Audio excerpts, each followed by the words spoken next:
Hello peeps, and welcome to a video that has probably been done a million times. I wouldn't doubt it. I'm going to talk about the one, the only, Nintendo's next console. Let's get amazing. Okay. So what I'm basically going to do is place down what I think is going to happen for Nintendo's next console, and a few hopes I would want.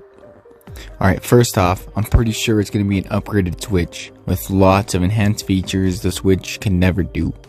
Okay, so let's talk specs. Now the specs have been tossed around a lot, and what it could be, but I think the most credible one I could find is this source that I'm going to show up screen. Bam! So this was back in September of last year, but it has been holding up since. Alright, it reads, NVIDIA employee has confirmed by accident the existence of the Tegra 239 SoC. This has been rumored since 2021 to be the SoC that will power the Nintendo Switch successor. Yes, this is the first time we have official word for NVIDIA that it actually exists. So, nice. And what I like about this is skipping down a bit, he simplifies it for us, because, not all of us are familiar with the tech stuff. Anyway, he says handheld mode will be similar to Xbox One level, which is pretty good. Docked mode, slightly better than PS4, which is great. And it says here that DLSS will be a game changer. Now for those of you that don't know what DLSS is, it's basically a way to make your games look more amazing without sacrificing the overall performance. It's basically wizard's magic.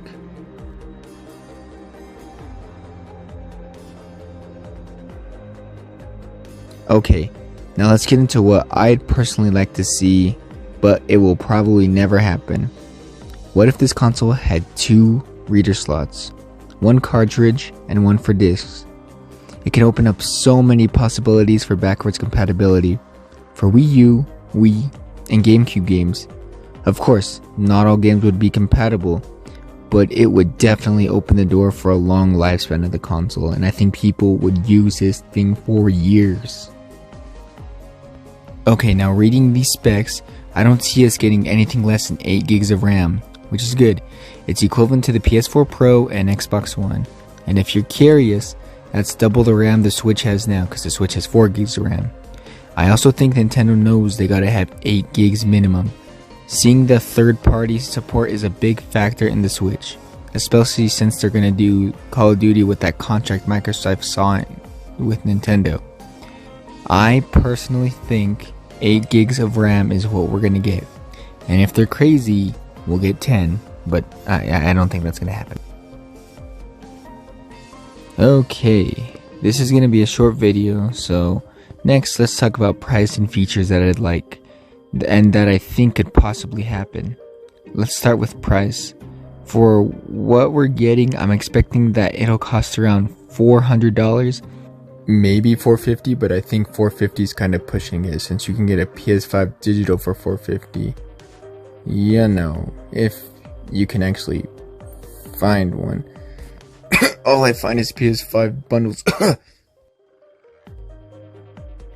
Okay, for features, I'm gonna start with what I think will happen, and then afterwards throw in what I'd like to see would happen that could potentially be possible, but who knows. Alrighty, let's go. Okay guys, call me crazy, but I think we will have the option to make party invites with voice chat. Wouldn't that be cool? Also, I'm pretty sure this time we will get an actual themes for the home screen and hopefully a non-bland UI, like the one the Switch has now. Ugh. I think one like the Wii U was perfect for the console itself.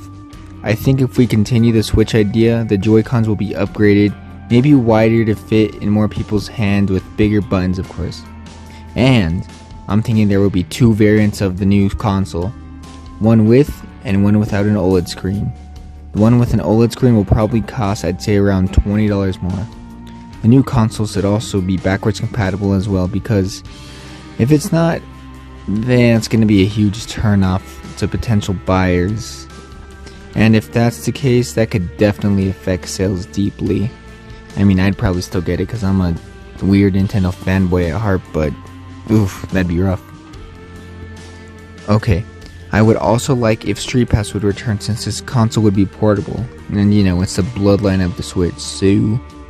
And it would bring back the neat feature and make it feel less empty, like how the Switch is when it comes to features, cause... Sorry Switch, but you're kinda empty when it comes to features, you know? I open up the menu and I kinda feel lonely, you know? And also, maybe while they're at it, they can bring back Miiverse, or heck, create something totally new for people to post things. I thought Miiverse was a cool concept with what you could do and share and just kind of meme around a bit, and it's just shame Nintendo got rid of it. But if they ever do bring it back or make something like it, I hope they make it compatible with games too, like how it was compatible with 3D World for Wii U or that Smash Bros stage. That was awesome.